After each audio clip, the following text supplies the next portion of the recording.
Welcome to day 2 of this conference. For those who were here yesterday, welcome back. And for those who were not here yesterday, welcome for the first time to the 2021 National Religion and Socialism Conference, Building the Religious Left, put on by the Democratic Socialists of America, the largest socialist organization in the United States. For those who are not members of the organization, we are actively working to raise class consciousness and shift power away from the capitalist class and into the hands of workers.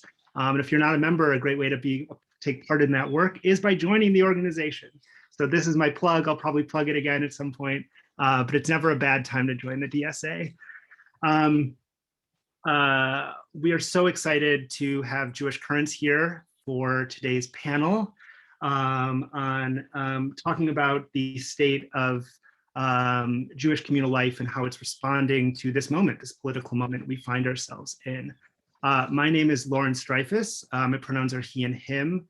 And I am soon to be one of the co-chairs of the membership committee of Boston DSA, a member of the National Religion and Socialism Working Group of the DSA, as well as a rabbinical student at Hebrew College in Newton, Massachusetts. If folks want to say hi to us, feel free to drop your names in the chat.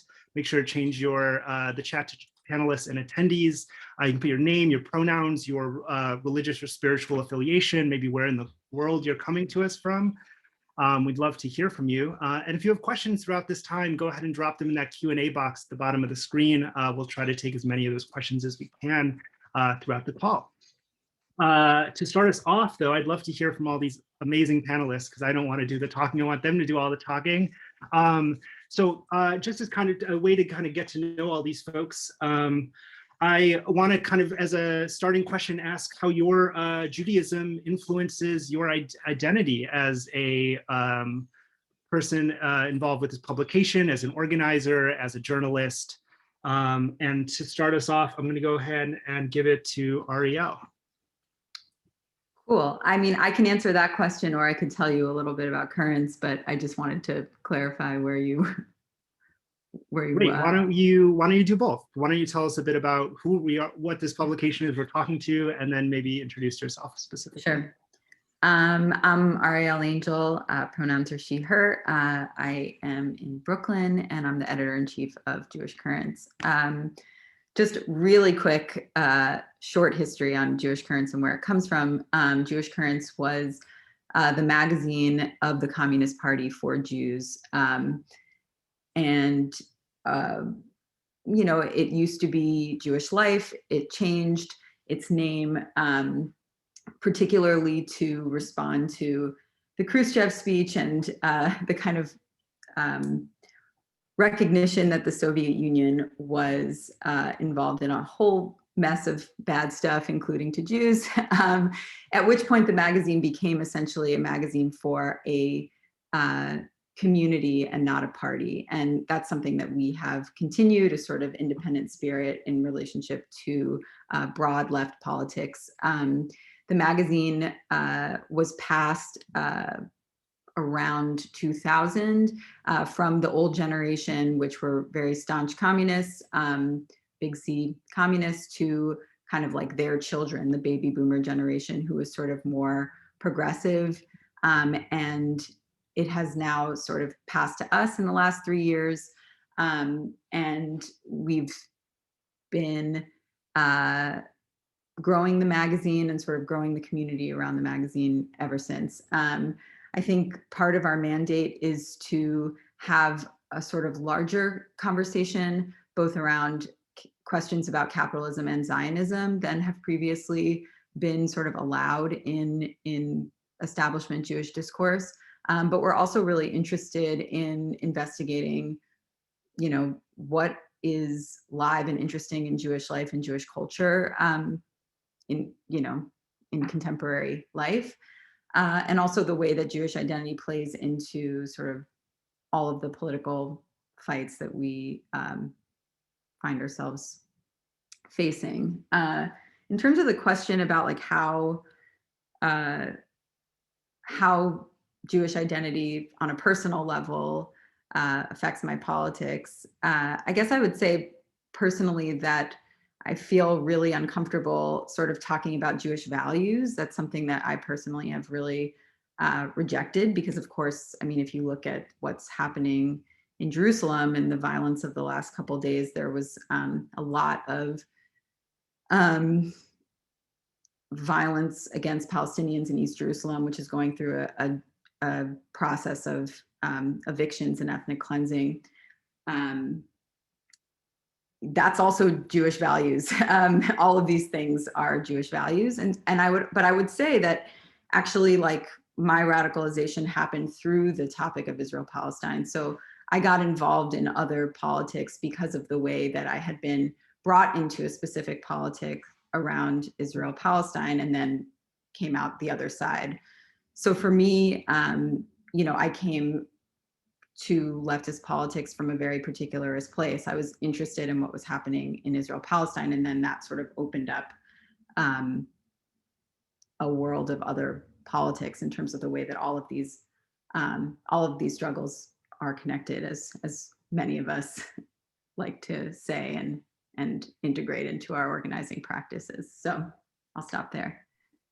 Yeah, thank you, Arielle. And I know that's a common narrative we hear within Jewish community, that people find their way into this work through the Israel-Palestine question. And one actually that was discussed in the most recent issue in your article on If Not Now, and kind of how people found their way into that organization. Nathan, passing it to you. How do you find yourself? How does your Jewish identity influence this work? Yeah, thanks. I'm Nathan. I'm the managing editor at Jewish Currents. You know, my experience is in a lot of ways, I think, similar to some of the things Arielle said. I mean, I share some of the same ambivalences and also have a similar shape of trajectory, at least in terms of my kind of my radicalization and moving left was, I think, maybe less directly tied, or less, maybe in some ways less funneled specifically through Israel-Palestine as like a focal point, but was definitely one of the like pillars or something of my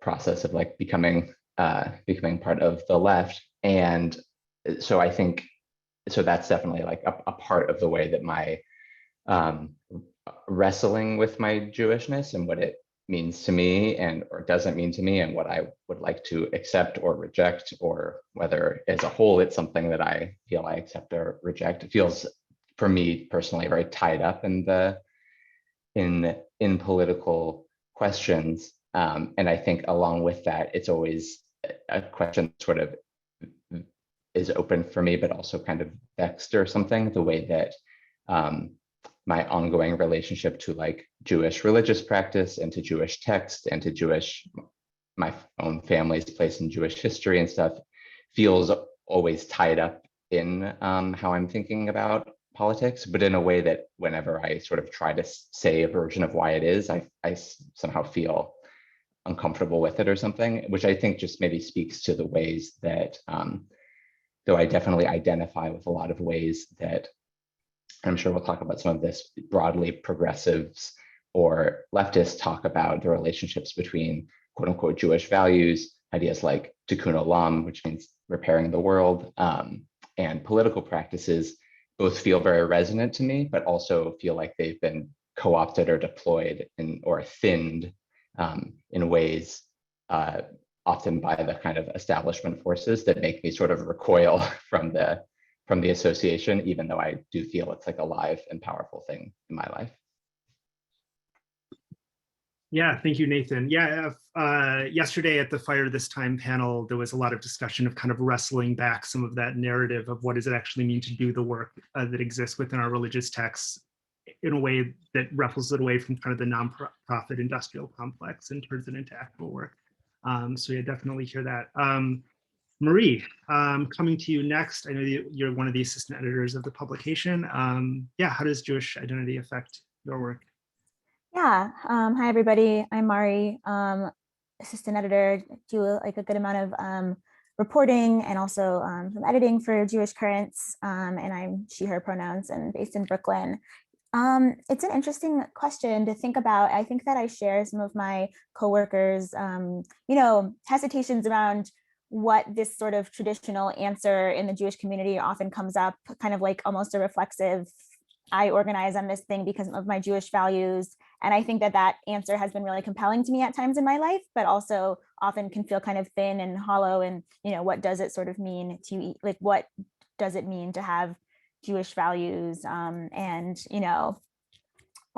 I think that that's something that I think about a lot. But one thing that I can say is that I do think that like my own political development was very influenced by the political culture that I grew up in that like I think it's like this relatively common sort of like American white Jewish liberal political culture that I was raised in Ann Arbor, Michigan.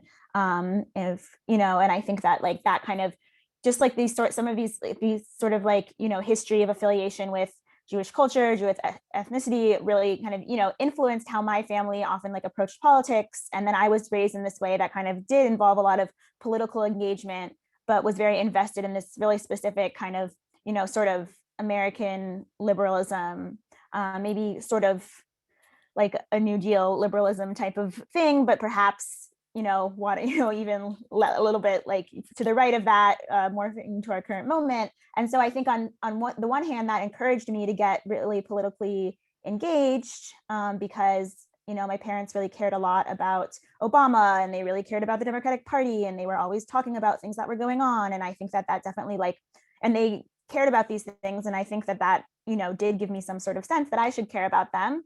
But also it gave me a kind of like a template to sort of rebel against in my own politics, or it kind of gave me a sense of thing like it showed me those ways in which this very specific politics could be really inadequate.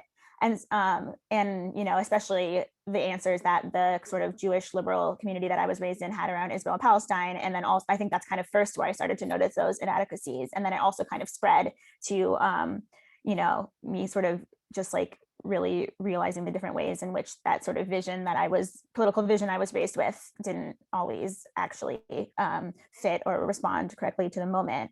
But I think that so that's not necessarily around, about Judaism as religion or Judaism as text, but I think that like American Jewish culture really did deeply influence the type of political culture that I was raised in. And that influenced my ultimate political development, both as like a foundation and also kind of the force that I ultimately pushed against.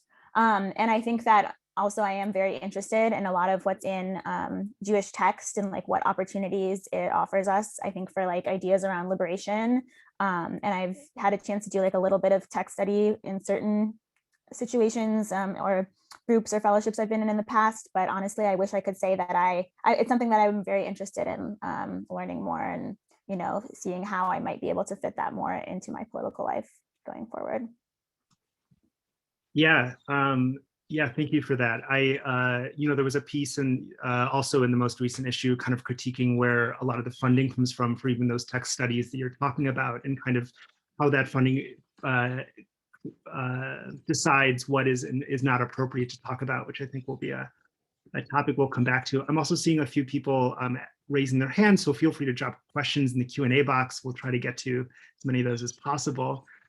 Joe Roberts, last but not least, managing director of the publication. I know you came on staff relatively recently. Tell us about how your Jewish identity has affected the work you're doing. Yeah, I mean, I think it's driven my whole life in one way or another, everything I do. So, I grew up in a family that was very committed to Jewish secularism and socialism as a kind of a core identity component of their Jewish identity. I didn't hear a Jewish prayer or understand that there's a religious component to Judaism until I went to university and I found it on my own. And I think, that really shaped me in a lot of ways. I've always been a seeker looking for something. I've looked in politics for a better world, and I've looked in religion for that path as well. And I think for me, it was really getting let down by both, traditional liberalism and the Democratic Party and the path that presented, but also the institutionalized Jewish community and Jewish religious complex, and what that represented as well, and seeing, on looking on my own, seeing a lot of these really beautiful and inspiring things in Judaism that come from the more spiritual components, the Kabbalah and Zohar and things like that, and seeing those brushed aside by kind of the religious leaders and saying, no, ritual is more important than these spiritual components, and we're going to, structure our religious beliefs around that. And I found that very frustrating. And it kind of goes to some of the things that Nathan had mentioned, tikkun olam, that concept of repairing the world.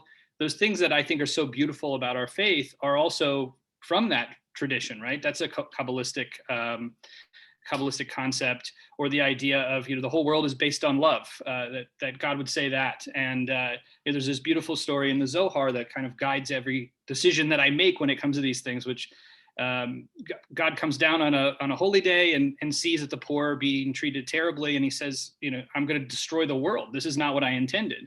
And he rises back to the heavens, and the angels come to him and say, like, what are you doing? You have some compassion here. And he says, look, I said the whole world is based on love, right? And that's how it will endure. Do people not listen, right? And so I think that is a huge component for me, is kind of asking myself that and thinking about that in context of what are we doing, both as a community and as a political movement, and are we kind of thinking about, are we caring for those least able to care for themselves among us, and how does that reflect on us? So that's really where I get my drive from. Great, thank you for that answer. And yeah, there are so many stories in our text tradition that really get to this idea of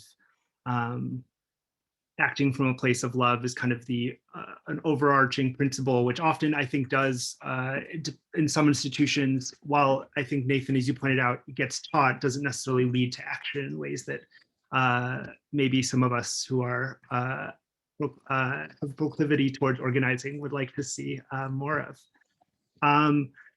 Kind of going back though to the question of what do we talk about when we have these text studies, and or when we are in Jewish institutions or even in Jewish communities.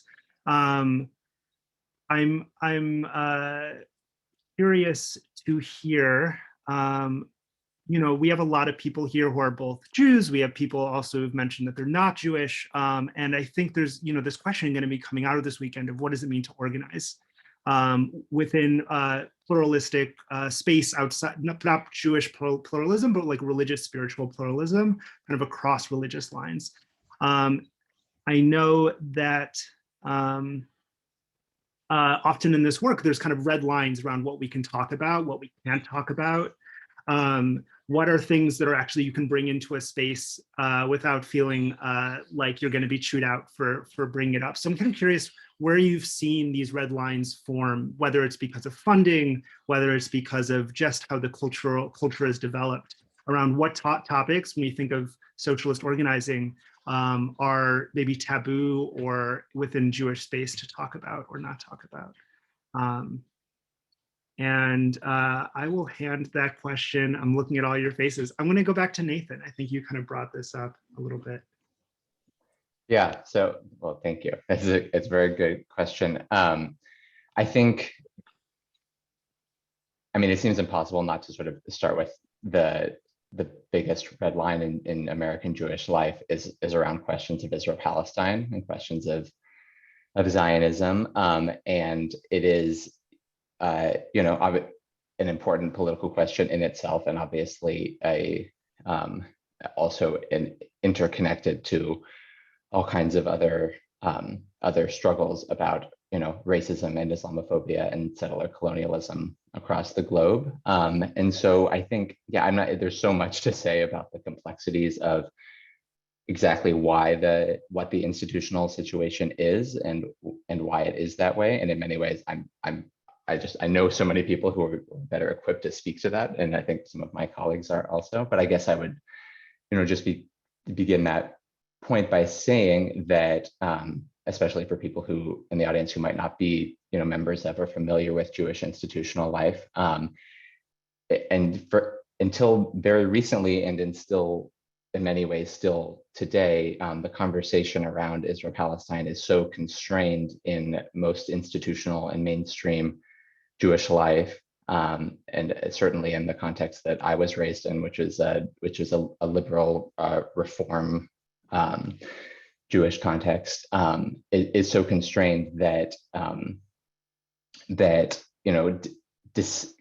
certain levels of criticism of Israel are not permitted at all, or are construed as on the wrong side of a red line, and certainly questions around not being Zionist, which people interpret differently, but I think could broadly be said to mean that one believes that Israel should exist as a Jewish state, in which I think most people would say means with a demographic Jewish majority, as well as a democracy, though some like myself might argue those two things are fundamentally incompatible. But that any opposition to that view, there's many Jewish spaces in which that view is not welcome, and not only that view, but even certain levels of criticism of Israel. So I think that's sort of the starting place of the fundamental organizing red line that has hampered conversations, and as I think many people have demonstrated well, is an obstacle to solidarity between Jews and between Muslims, between American Jews and Black Americans, because of the way that Black radicalism and the question of Israel-Palestine have been intertwined. So yeah, I'll just start with that. Yeah, I just want to put in and say, like, I hear a lot of things in your question, Lawrence, but I guess like maybe it's not just about the red lines, but about sort of like, I guess you're asking, how do you organize people who have those red lines, or like where that is really operable for them? And it's a really good question and a really hard question. And of course, we've seen sort of like the way that internally in Jewish community, how they've been trying to deal with it in various ways. And it's because most American Jews, just to say, are like progressives by American standards. Like they vote Democrat. It doesn't mean that they are leftists. And I would say that by the same token, most American Jews are not leftists. But at the same time, like, Jews are very well represented within leftist movements. And I think it's really hard to ask the question, how do we organize essentially people who may identify even as liberal Zionists? Because Zionism in the Jewish community in many ways is a deep-seated identity, and in some ways has come to almost replace a Jewish religious or ethnic identity, because of the way that it has been inculcated in many Jewish institutional spaces, like in day schools. I'll just speak for myself. I went to a very Zionist Hebrew day school. I was raised in a very Zionist household. I was probably 30 years old before I was able to question a lot of that stuff.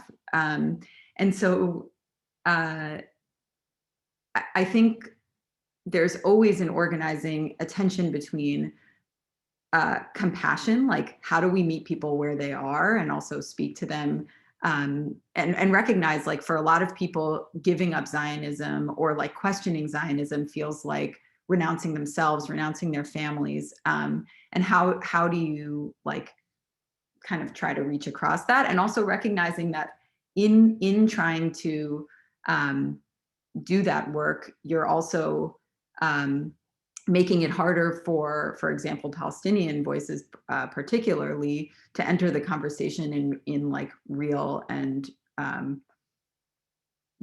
important ways. So the question of like how the Jewish communal response in terms of how to organize around that has been uniquely bad. Like there's, for example, groups like Zionists that essentially center Jews in like a question of progressive space. So basically they show up to protests, immigration protests, and they're like, we're here as Zionists to kind of show their solidarity, but it also becomes about them. And I think that's obviously something we want to avoid, and try to make space for people in various places in their journey around Zionism to show up in progressive spaces. And I think this is no different, as I'm saying, this is no different, I think, than a lot of people who are on a lot of different journeys, you know, who may not have perfect politics coming in. And that question is super live and there's no easy answers to it. Yeah, thank you for both of those answers. I definitely recognize that we could have a whole separate conversation about the politics of Israel and Palestine. And as fascinating as that would be, I want to kind of recognize that that is a conversation we could have, and also recognize that maybe that's a better conversation for another day, or maybe a different panel. So I guess to kind of maybe shift slightly, I'm curious, Joe, I know you've worked in a number of kind of larger larger Jewish kind of institutions. And, you know, there's other issues which your publication covers a lot around labor, the history of Jewish labor solidarity, Jewish communal housing.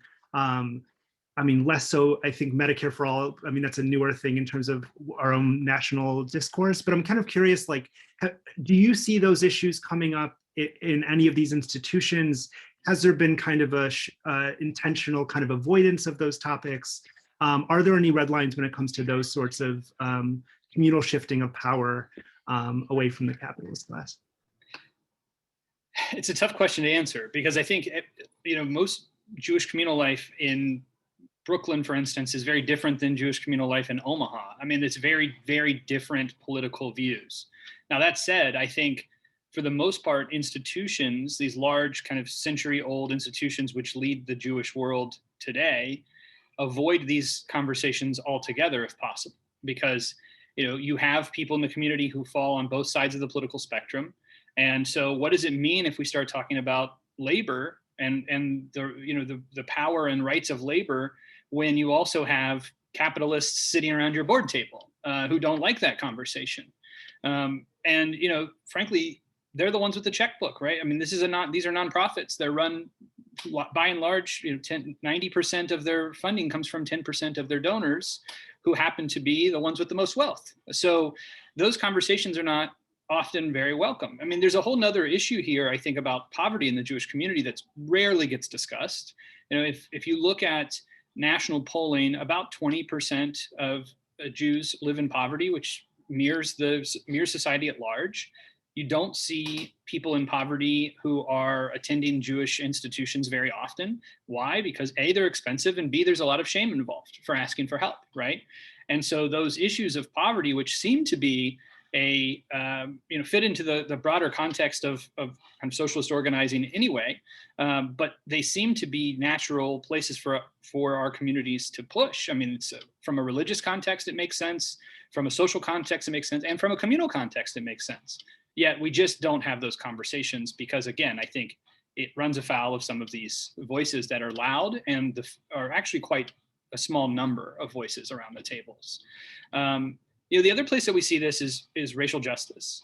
And I think it was hit on about kind of the component of the Black Lives Matter movement. They had the word Zionism appeared in their 2001 organization's 2016 policy platform that has given a pass to the right in the Jewish community to essentially oppose BLM altogether, and also to kind of be in opposition to justice for Black Americans, which it seems very counterintuitive, but it does show up in very real ways in the discourse that we have. And what does social justice mean? And how do we fight for a better world around Jewish values if you can't have a racial justice conversation? So I think there are a lot of these fault lines are becoming more political, not less political, and they are, they have an epicenter, some of which is in Zionism, some of which is in just a class-based schism in Jewish life.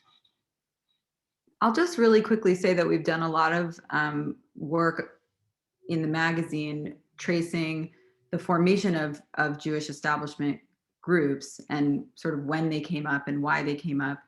And there is a story to be told, basically just that there was a moment about this. We published a piece recently by Maya Gelman that is about essentially the desire for wealthier elements in the community or more established to like solidify their power structure against sort of a larger base of immigrant,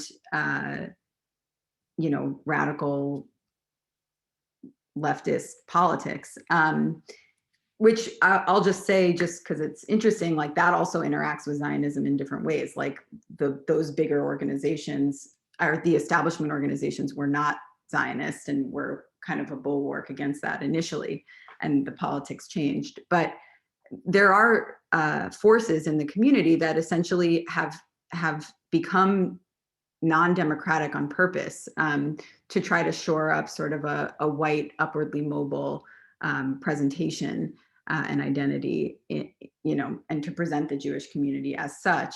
And so what happened, especially during McCarthyism, was that leftist elements were really purged from Jewish institutional organizations. And there were many in the community, for example, who were really sort of all in on like, let's fry the Rosenbergs kind of thing,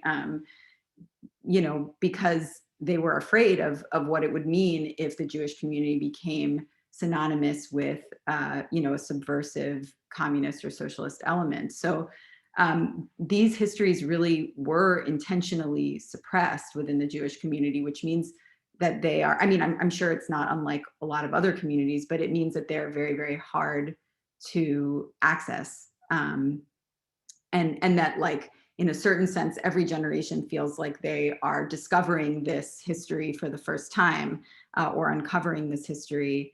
And very few people feel like they are able to see themselves as part of a lineage of leftist organizing in the Jewish community. Yeah, I think it's a great transition to a kind of a question that came up in the chat around this question of what is the kind of current state of Judaism, and kind of is that left, has it returned, has it not returned? A lot of spaces have kind of aimed, I think in the last few years, we've seen this kind of, this move towards, we have Jewish spaces that represent a pluralistic range of ideas. Arielle, you actually wrote in a piece called Shedding the Skin that you interviewed Alyssa Weiss, who was the former deputy director of JVP, Jewish Voices for Peace, where you write that she said, the pluralism doesn't work when there's a hegemonic force where everyone has to fit into the dominant paradigm, rather than letting there be many different Judaisms. And then I'll add on top of that, different Judaisms with different thoughts and different kind of political viewpoints. Which kind of begs the question, are we in a space, have we shifted towards this pluralistic one Judaism fits all? Are we seeing kind of a splintering into multiple strands? What is the kind of state that you're seeing of these Jewish institutions and Jewish communities that you are covering? And that question can be for whoever wants to jump in. I'm happy to talk a little bit about that, and maybe my coworkers want to, but I think it depends on where you stand, to be honest. I actually think that there is a very interesting revitalization of the sort of Jewish left and a Jewish kind of like alternative forms of Jewish community. I think there's like a couple of streams going on. There's been sort of like political organizations that are kind of specifically focused on, Jewish based in the, these sense of Jewishness, and also kind of focus specifically on tackling issues like within the Jewish establishment and sort of in like the sort of organize your own community model. If Not Now, which is an organization that was founded in like 2014 through 2016 for young Jews to oppose the occupation and sort of like encourage Jewish institutions to oppose it. And there's like very kind of similar organizations in that pattern. But they're not just kind of about like that type of organizing. They also really, I think, served as like a communal home for a lot of Jews who felt like because of some of the red lines that we've talked about, because of some of the political challenges, for people who felt like alienated from mainstream spaces. And so I think there's been a big rise in that sort of those kinds of political groups, which also in JVP has grown in size as a space for that. Just like lots of and I think not always necessarily around these big groups necessarily, but, you know, different Jews who like don't necessarily want to go to a certain institution, you know, will kind of band together and, you know, find each other to have, you know, like lefty Jewish, you know, Shabbat dinners in big cities and that kind of thing. So I think that there definitely is kind of a rise in that sort of, you know, association, especially as like younger Jews have sort of different views on Israel Palestine. I think also at the same time, there's this sort of interesting like trend of like, sort of like post-denominational, sort of like more like spiritual kind of reorganizing of Jewish congregations. It's definitely not happening everywhere, but there's kind of a movement towards these like sort of new kind of like innovative branded Jewish like synagogues and congregations that are sort of like in big cities, and they're not about just being like in the reform movement or the conservative movement, because I think, you know, I think some people find that like the ways that like these Jewish denominations have developed over time does not always like meet their spiritual needs, or that, you know, there's something that they're looking for that's different. And I think that some of these newer institutions are sort of starting to develop around that and becoming really popular. Like, for example, like Mishkan Chicago, which is a place that I used to go in Chicago. That was one of these sort of post-denominational things, congregations that was like very into this sort of different spiritual approach and like a lot of music. They would sell out. They're like, you had to get tickets for Rosh Hashanah and Yom Kippur like months in advance if you wanted to even hope to get in. And they would have like these huge theaters that they had to have like overflow rooms. And so it was like getting concert tickets or something. So I think a lot of people are sort of hungry for that sort of thing. And often those newer congregations are built on this more pluralistic model that's like more about, you know, trying to be, you know, directly inclusive, to be more inclusive to queer Jews, to Jews of color, to, you know, not take such hard stances on Israel Palestine. And so there's kind of an interesting development. So I think a lot of those things really are showing up. But I do want to say that there's a big but, which I think it depends on like where you are and like who you are, and, you know, whether those institutions and organizations are available in your city. Also, if you're, you know, President Joe Biden and you're consulting somebody about, you know, what it means, if it's going to upset the Jewish community or not, if you do a certain thing, the Jewish community that you're consulting and that you are thinking of as the Jewish community is still these major institutional bodies like the Jewish federations that, you know, do this lobbying on behalf of American Jewish life. There's not like these other like groups that have built a lot of like powerful organizing muscle and stuff. I think like still are not always, they haven't become like new groups to necessarily consult on as representatives of Jewish life in the eyes of the powerful. They haven't really like disrupted that level of hegemony. I mean, I think J Street, for example, which is a two-state, you know, pro two-state solution,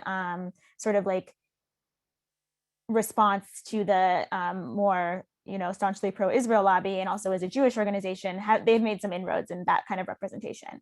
But yeah, in general, I think, yes, there is like a flourishing, this kind of flourishing alternative leftist community. But there's also like a lot of places where you might not know how to find that, or where people aren't necessarily bringing in those voices into a conversation. I would just add here, I think like, you know, to kind of talk about, are there different, you know, are we splitting as a community? I think we're already split in a lot of ways, right? Like there are all of these sects of Judaism. There are also the sect that's completely secular, which is a good chunk of the Jewish community. But I think that there's something to be said about, you know, there is a challenge. I think maybe this has always been, but now for sure it feels to me that there is like what is defined as authentic Judaism versus what is not.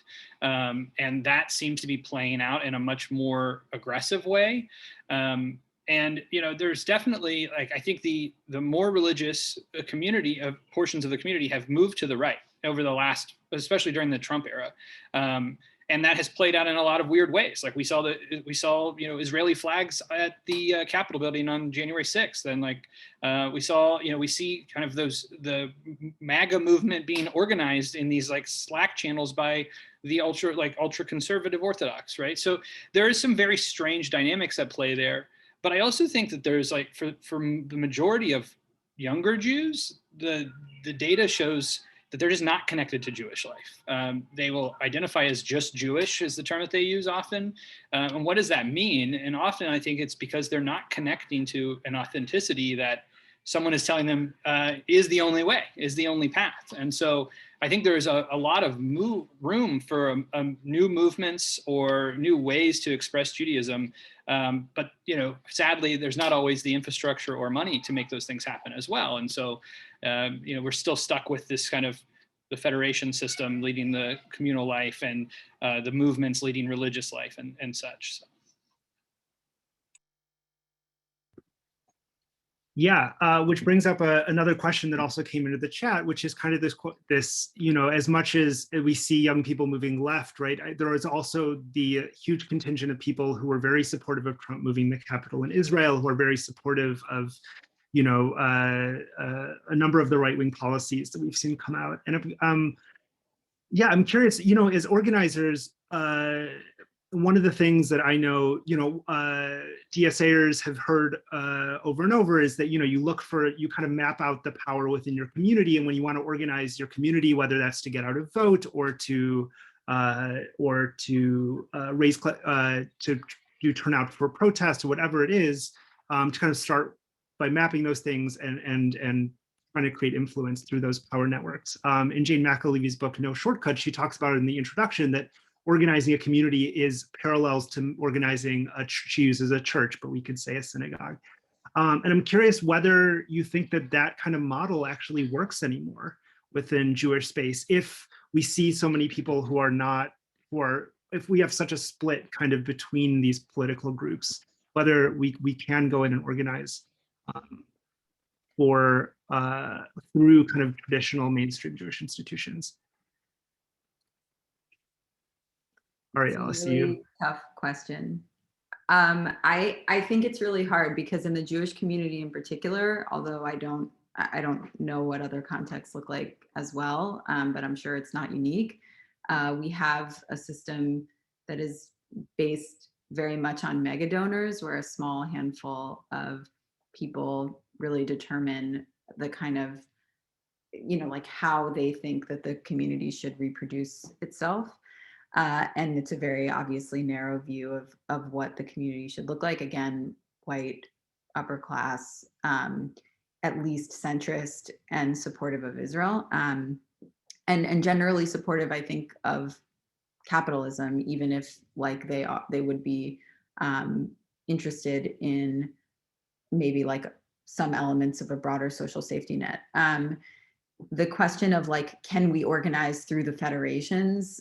I would say no. I mean, like, it would be very, very hard to imagine using the traditional Jewish communal infrastructure to organize for things that would ultimately destroy those infrastructures. I mean, again, because if they are given, they are no longer, if they were ever even a little bit democratic, they are no longer democratic.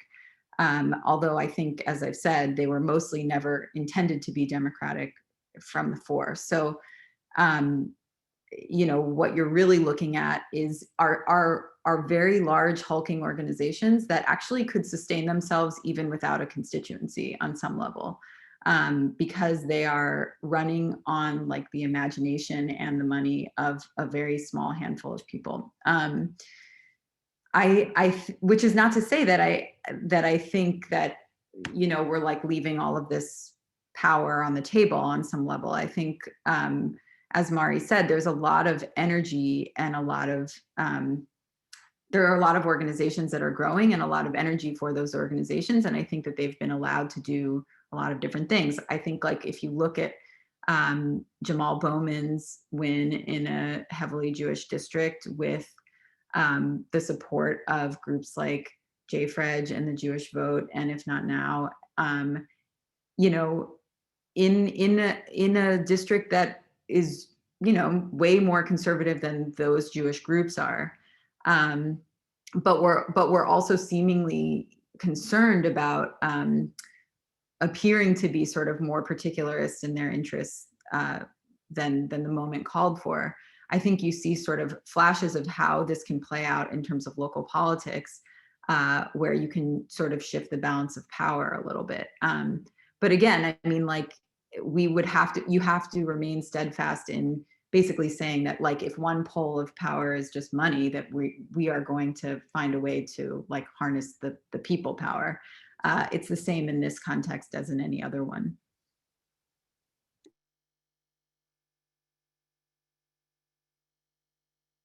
I'm muted. Thank you for that answer. Mari, yeah, I know you wrote a piece covering the kind of relationship between Jewish organizers and organizers of color around the Georgia runoff that we had recently. And I'm curious kind of how that question of Jewish identity played out within that specific context. Yeah, sure. That was a very, yeah. So this is sort of something that I was looking into after the Senate runoff, because when John Ossoff and Raphael Warnock won in Georgia, there was a lot of talk about the ways in which, it sort of harkens back to this, perhaps, supposed golden age of, Black Jewish civil rights cooperation, and the fact that, Ossoff as a, Jewish senator from Georgia and Warnock as a Black senator, and the ways in which they cooperated, that this was sort of, a lot of like, comparisons to Martin Luther King Jr. and Rabbi Heschel and that kind of thing. So I think like, I was kind of trying to look into whether that actually reflected the state of communal cooperation on the ground in Georgia, or whether that was kind of this narrative that didn't fully touch the surface. Because even the historical narrative of Jewish solidarity in the civil rights movement is often told in this very simplistic way that, doesn't always account for the ways in which white Jews could hold multiple positionalities with respect to how they treated Black Americans, with respect to how they were impacted by racism, or with respect to how they participated in racist structures. And then also, obviously, many organizations did show up in the civil rights movement as allies, but also there were, specific historical conditions that kind of made that possible. And so it was very interesting to see that stuff playing out in Georgia. I mean, I think it was, in some ways, it was kind of an example of how, when there was this like very specific focus on getting these senators elected in Georgia, and there was like an agreement from a lot of the Jewish organizations and, a lot of like these more leftist organizations, maybe rooted more in like Black radical traditions, about kind of like what these sorts of goals were there. And so I think that there was a way in which like there was a lot of common ground to be found, and there was a lot of like cooperation, and there is a Black Jewish coalition in Atlanta that has some leadership with Black Jewish leaders, and they did do a lot of work there. And I think that there was this like effort on the part of Republicans to make Israel-Palestine kind of a divisive wedge issue, and that didn't really work. But it also only didn't work because Senator Warnock was kind of forced to come out and make statements sort of distancing himself from previous criticisms of Israel. So there are a lot of complications, but it sort of shows that they were able to kind of get the organizing task done because people worked together and got him elected, but it was at the cost of Warnock being really afraid to ever kind of speak out or sort of push on some of this stuff around Israel that he had, been criticizing the occupation that he had done in the past.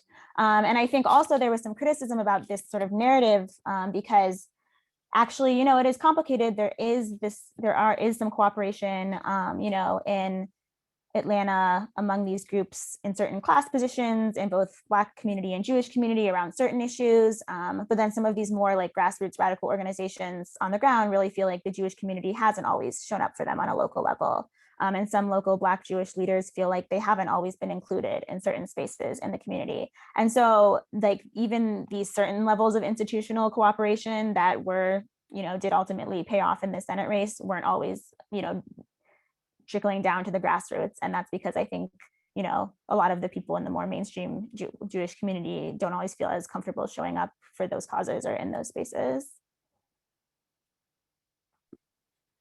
Yeah, thank you for that answer. I want to come back to the question of kind of what talking about Palestine, but before we get there, I just wanted to circle back on kind of a previous note that had come up around. I think Arielle, you mentioned this idea that we can't organize the federation, being this kind of large Jewish historic, well-financed institution. But yeah, I'm curious. We are at this place where I'm sure, you know, a lot of these organizations are kind of going through this shift. We've voted Trump out of office. We're under Biden, and I'm kind of curious what, as we're coming off of that, what kind of shift we're seeing, if any, within these institutions, right? Is there a moment of change happening?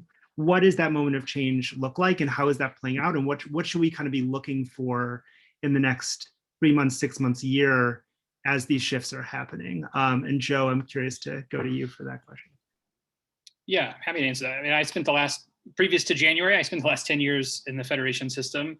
You know, it's interesting. I actually think it's going to be a big lift for sure. And if you look at the system as a whole, right, it's one of the largest philanthropic networks in the world. It's like $6 billion a year. It flows through the federations, 150 odd federations across North America.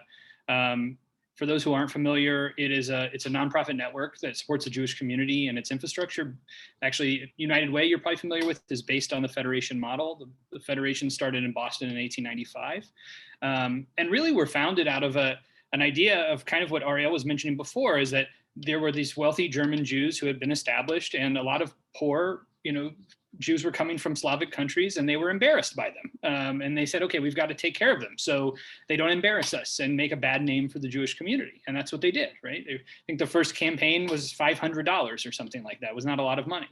Now it's $6 billion. And so, but I also think in that, you know, 120 odd years, or 120 years almost, a lot of these systems have calcified in a way and are very, very fragile now. It's difficult to say, like they tout these constituency numbers because they're touting every Jew that lives in their catchment areas, right? That lives in their city. But really, I mean, most of them only can connect with 10% of the community if they're lucky, if they've done a good job of doing outreach. They have a very small group of donors. Like I said, it's 90% of the money is coming from 10% of the people, and then, you know, smattering of small gifts. And so I actually think they're very vulnerable to pressure from the outside, not as a system, right? Like, you're not going to go after the Jewish Federations of North America as a whole. But if you were to say, we want to make a change in a local federation, I think they're very, very vulnerable. They're very afraid of criticism. They don't take well to pushback because they don't get it, right? They're getting, most of their donors are saying, no, you're doing a great job, and that's why I support you. And that's who they actually speak with. So pushing them and putting sustained pressure on them in an organized way, I actually think that there's a lot of movement to be made. But, you know, I think a lot of, just kind of like in politics, right? A lot of leftists look at these things and say, is it worth doing entryism in the federation system or building something else? I personally think it's worth doing entryism because they do have this network. They do have this name recognition. They have this wealth of philanthropic power. So I think it's worth doing. And I think it's worth doing it in a few communities that are where the values of majority of people align. I mean, we see San Francisco is probably the only large federation that is somewhat aligned. And it happens to be because of the demographics of the Jewish community of the Bay Area, right? And so I think in those kind of communities, you can make these changes and you can push for opening the door, at least, to having the debate and what does that mean. But, you know, it's going to be a big project. My question is, who is going to do that? I mean, like, I think that's like a really interesting point that these systems are more fragile than we think they are, and therefore there could be opportunities for entryism. But like, it's a very particular person in the Jewish community that cares enough about the community in this particular way that they would want to enter probably, you know, some of an extremely regressive environment for the purposes of changing specifically these Jewish communal networks. I think like part of the question for like a young Jewish leftist is like, how much do I want to invest in Jewish structure building? You know, like, as opposed to something else, you know, like why not in this particular moment join something Black led, or, you know, whatever, in the Jewish world or not, you know? So I just think it's like, I think it's interesting to think about, and also it's really hard for me to imagine like the cadres of people that would have to be organized to do that kind of project, and it seems incompatible with like the kind of individual identity formations that we, you know, see among our peers, and you know. Mm-hmm. Look, I'd say, to answer that, I think from my perspective, I did it for 10 years. It didn't work. I failed. I've moved on, right? I felt like I had to. But that being said, though, I think the conversation that's happening at every Federation conference I've been to during my career was, are we going to exist in 20 years, right? Is there a need for Federation in 20 years? It's not a question that's changed in the decade that I was there.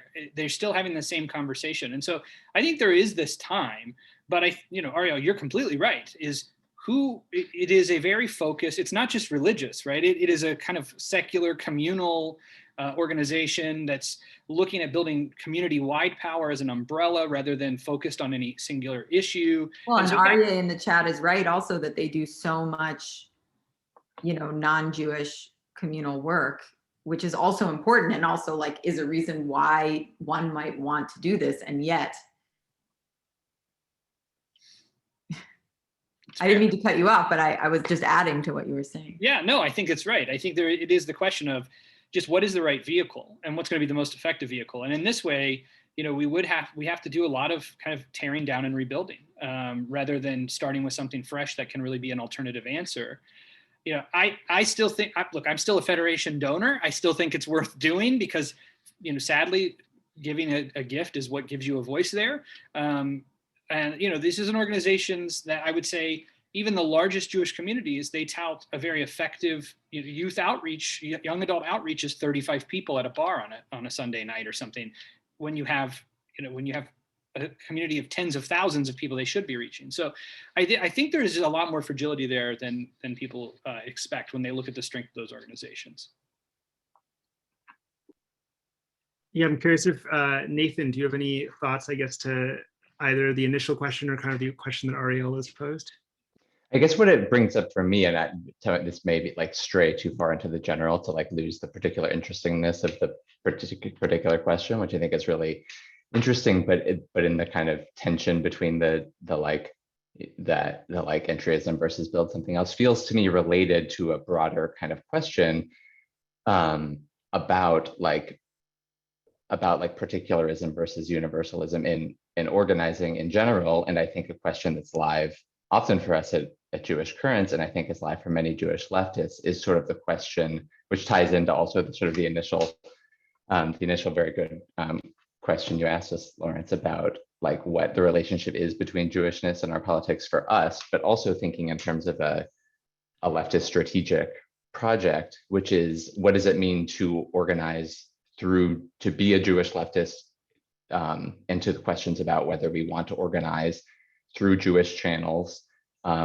whether we want to organize Jews, and whether we want to organize Jews as Jews, or, I mean, there's all kinds of questions. And I think it's related to, obviously, we've all chosen to work at a magazine called Jewish Currents that chooses to be a Jewish leftist magazine and thinks there's something to that project. But I think there's compelling arguments against that project, or to say there's a lot of questions around like, well, what does that project mean at all? And so I mean, that feels like inseparable from these questions of organizing, whether we're organizing Jews through Jewish structures, whether we're organizing Jews by building new Jewish structures, whether we are Jews who are we interested in organizing Jews at all, or just in organizing, or, I mean, obviously, yeah. So I think it opens up a lot of those questions, which feel very key to the left in this moment.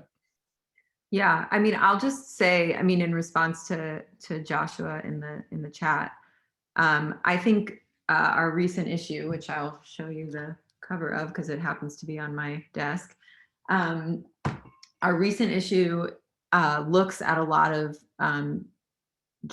primarily Jewish organizations at this kind of inflection point, both related to movement from Trump to Biden and also the uprising over the summer.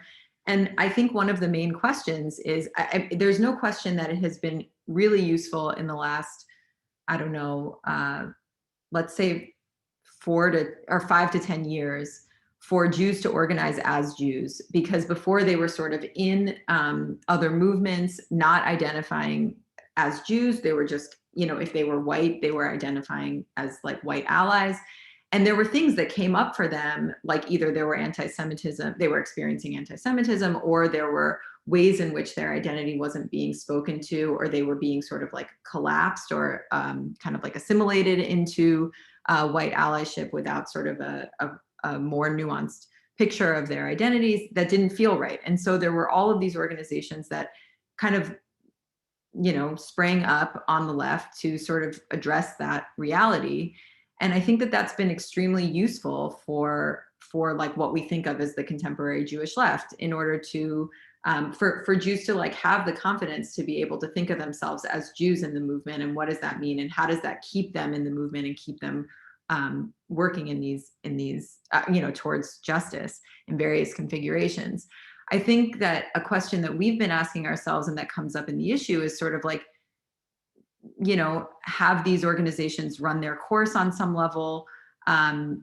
Is there like it's very clear what the utility is to organize around Israel-Palestine as Jews, because there's a unique responsibility on some level, and also because Jews are seen in some way as stakeholders, and also they have kind of a disproportionate amount of power in the conversation. And so that seems to make a lot of sense. But there are questions about like, do we need, for example, it came up on a pitch call that we had the other day, like, do we need another like Jewish, particularly Jewish climate kind of, organization? It's sort of like, maybe not. Like, actually, like, maybe it's really time to put that kind of thing away and work entirely in coalition. Do we need like a kind of like Jewish, almost like surge model, like showing up for racial justice is like an allyship kind of thing? Like, maybe not. Like, and I do think that that it'll always be sort of like a push and pull in terms of feeling like, we need a place to sort of process, or maybe it's a caucus model or whatever. We need a place to help us understand our unique place in these movements. But I do think I think a lot of people, a lot of white Jews, are recognizing certainly that like that they are joining some of these movements, both as people who are impacted as minorities in this country, who clearly like are in danger of being killed in a synagogue, but also that their concerns are not really or need not be sort of front and center in our justice movement. So I do think that like we may see a movement away from Jewish-led organizing into kind of broader coalition organizing, and we may at some point see a movement back in the other direction at some point. But it does feel like the pendulum is swinging, at least to me, in the other direction, after like what seems like, again, 5 to 10 years of like Jewish-led organizing, bringing Jews to the protest together as Jews. And I think what's really, I think that this question really hits the nail on the head of just like some that we've been talking about a lot recently. That's big in our issue. That's big in some of the things that we're putting out soon. And so it's hard for, I think, us to just it's hard to just totally distill an answer about it, because that really is the question that animates so much of our work. But I think I would say that we're all here working at Jewish Currents also for a reason, which is that we personally feel invested in some form of Jewish community, some form of Jewish intellectual life, that it's like something that matters to us personally, and that we all feel invested in leftism. And whether we feel like those things should always, like, whether we are, interested in what it means to write about it, and we feel like this is a big part of American Jewish life, should be looked at in this different way. American Jewish culture like deserves, a home for reporting and thought and, artistic expression. And, does that always mean that we think that like we should just be, organizing within a certain community? Like, did we always have a sense of, I think that those questions are really hard. And I think sometimes we struggle with whether it makes sense to just be writing in this mode. But ultimately we are here because we think that this thing is important to us and that Judaism is important to us. And so I just think that's, that's something that we're all working on, but we feel like it matters to be able to, show up and write about these things on the left as Jews. And so we are doing that, even if we don't always have, even if we feel like there's a lot of tensions that come up around what it means to do that in the best way. Yeah, I'm kind of hearing, I think over the last kind of round that we've done, it seems like there's this question of, we kind of started with, do we have a rake and file strategy to go in and like shift the federation from the inside out? We have the kind of keep building the leftist organizations where they are, and we have the kind of, maybe that model is time to shift into coalition work outside of our own internal organizations. And I imagine some of those are questions that people have, from whatever religious tradition, especially if they're coming from, any of the larger, more established, institutionalized religious institutions. We have just about. Wait, sorry, Lawrence, can I just say one more thing? Because yeah, I feel like I just want to complicate a little bit what you just said. I love it. Do it. Yes. Yeah. Just to say that I do feel like the question of like political, and this has come up in the chat a lot, but the question of like political engagement, or like to say that like maybe it's time to like work more in coalition, is not to say that it's not time to like work on shoring up like Jewish cultural and political life, as Mari was saying. So like, I just want to say that like those two things are a dichotomy, and are not a dichotomy in the way that we're thinking about like that ultimately at the same time, it is a political act to make a space for, for Jewish spiritual and cultural engagement, and particularly one that may actually try to approach like a greater measure of pluralism than the establishment model, is also like very much, I just want to say that it's very much a political act, even if it's not sort of like, and can very much be, I don't want to be too instrumentalist about it because I think that cheapens it, but can also very much be a tool of organizing. And so I just want to say that like, even if I personally think like maybe it's time to do more coalition politics, like it doesn't mean at the expense of a kind of like internal communal work, either around text, around ritual, around like historical engagement and cultural engagement of different kinds. So I just wanted to clarify that. Yeah, thank you for that. Yeah, all of these things, I think while we can look at them as distinct lanes, they're really overlapping strategies that probably all need to work in tandem. So we have about 7 minutes left. So I'm going to give y'all the floor to kind of share some closing thoughts. Before we do that, I just want to say one more time that the best way to grow our movement as leftists, as religious people, if you identify that way, as socialist, is to join the DSA at dsausa.org/join. We're coming up on our convention in August, National Convention, and it is a really exciting time to join this organization. And also, again, wanted to thank all the people at the National Religion and Socialism Working Group of the DSA that has put so much work into this conference to bring this all together. But yeah, I want to give you all the floor to go around and kind of share the last thought, whether it's in response to this question of like, where should we put our power next? Or even more broadly, like, where are you looking right now? Like, where do you think where do you think our eyes should be in the next, period of time as we're going through this transition in the world, still post-Trump. Trump feels like years ago in some senses, but was a very short time ago. And, we'll undoubtedly, we'll continue to see reverberations of that presidency. So yeah, Joe, I'm going to give you the floor first, and ideally maybe like 1 to 2 minutes, just to keep an eye on time. So I think that's the question everyone wants to answer is, what do we do next, right? I mean, that's kind of where we are, is trying to figure that out as the left. And for me, I think I think there's a lot of value in kind of the fighting within the internal structures of the Jewish community. I think that they whether we like it or not, they speak in our name, they represent us, and they have political power. But to Arielle's point, I think that means we can't also forget the work that needs to be done in coalition and outside, and the direct political engagement that has to happen in order to change our world. Because the Jewish community does have a substantial stake in that, both from just the rank and file community members, but also those who are leaders and who are in the donor class in the Jewish community. They have a substantial stake. They're donating to Senate campaigns and to federations and to synagogues. So it kind of goes all around. And so we really need to be putting pressure everywhere. Great. Mari.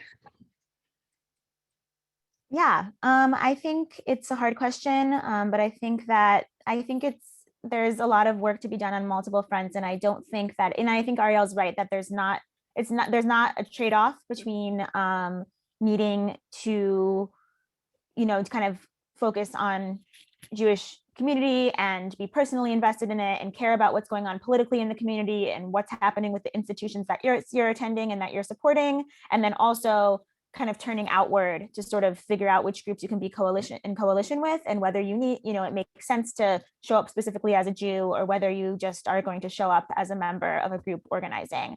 And I think so, yeah, I think it's like this consistent, kind of inward outward dance that we're doing that's important. And one thing I will say is that I think I report on a lot of Jewish institutional stuff for Jewish Currents, a lot of stuff.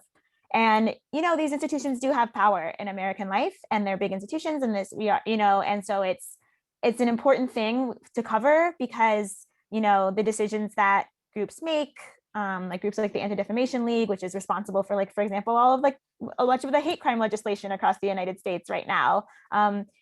These decisions that groups make matter. And so, I think it's an important place, whether you're Jewish or not, to sort of keep looking and, keep kind of, calling on them to be accountable the way that we call all, large institutions, that we hope to, call on all powerful people and institutions to be accountable. So yeah, I think that it's important for us to keep, investigating these institutions and sort of exposing some of what's going on, even as we don't always have the exact answer for what we're going to build instead or how we're going to change them. But it's important to pay attention, is what I should say. And to be, I think, prepared for a fight sometimes if you, when you are organized around some of this stuff with red lines. But that, there are other groups, these new Jewish leftist groups, that also often will show up and support. Yeah. Great. And that's hopefully why people are either attending or watching this on YouTube later, is because hopefully, you watching are also ready for this fight and ready to keep your eyes open. Nathan, I'm going to go to you next. Yeah, I don't know what to do next, but I guess one thing I'll say that feels maybe a little sideways to the question, or just feels like this is a frame for part of the question of what to do next, just that I think we've touched on, but not in detail, is just that I think the Trump era was a very interesting time for American Jews, and especially for younger American Jews. And obviously it's been an era of leftward movement among many young Americans. And I think for many, in a sort of, I don't know, specific instance or microcosmic view or something, because of the, particular, as many people have observed, the kind of mask-offedness of the Trump presidency, revealing a lot of kind of underlying rot to many people. I think that, and the kind of a renewed sense of imperilment that many American Jews felt that they'd never felt in their lives, with the resurgence and increased power and visibility of white nationalist anti-Semitism, was a radicalizing moment for a lot of people. And I think in this moment coming out of that, though obviously a moment that still has the same continuities, and a moment to which we could easily, is many ways obviously still with us, and to which we could return, I think a challenge that this moment poses for thinking about the politics of American Jewish communities and how to organize them and how we think of our own political alignments, is a version of the same problem of the kind of organizing in the Biden presidency versus organizing in the Trump presidency, is that it's, a liberal restorationist regime can be demobilizing in a specific way because it doesn't have the same, forthright on the surface rottenness and sense of imperilment. And so I think that is a question of what the strategy is moving forward into this different era. Yeah, thank you, Nathan. Kind of both looking outward, but also looking inward. And yeah, I guess, Arielle, I'm going to hand it to you for the last word, but I also want to flag that we are out of time. So I just want to say, if you are interested in Jewish Currents, I put all the links in the chat to check out the website, to subscribe, or to subscribe to our newsletters, which are free. And also to just reach out to us. You can, all of the contact info is on our website. So if there's anything you wanted to follow up on, we're around. Great. Well, thank all of you so very much. I know my Jewish Currents looks great on my bookshelf next to my Jacobin and my In These Times subscriptions, so I'm sure to look good on yours as well. Thank you all for being here today. We have our next session starting at 3:30, so go and get some water and we'll see you back for those. In the meantime, we'll see all of you on the internet, I'm sure, at many more panels and podcasts and all sorts of great things. Thank you. Bye-bye.